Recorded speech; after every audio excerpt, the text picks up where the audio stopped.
ஒரு சின்ன கிராமம். பெயர் பெரிய வயல். சோளம் வளர்ந்து இருந்தது. காக்கா குருவி சோளம் சாப்பிட வரும். ஒரு சோளக்காட்டு பொம்மை இருந்தது. முட்டை கண், பானை தலை, பழைய வெள்ளை வேட்டி, கருப்பு பேண்ட். காற்றில் ஆடும்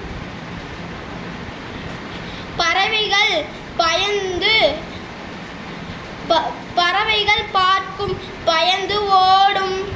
ஒரு நாள் புயல் காற்று வீசியது. மழை வந்தது.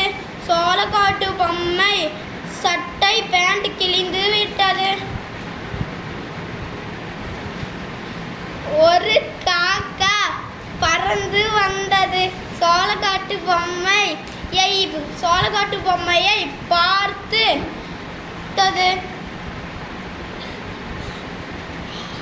அச்சோ, சட்டை கிழிந்து விட்டது.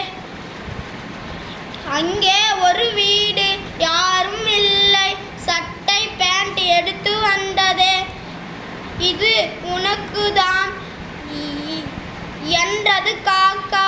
பொம்மை அசையாமல் நின்றது. காக்கா குழம்பியது.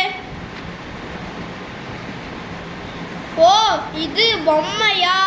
நான் தான் ஏமாந்து விட்டேன். காக்கா பறந்தது.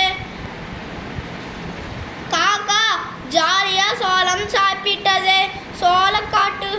சோளக்காட்டுக்கு வழி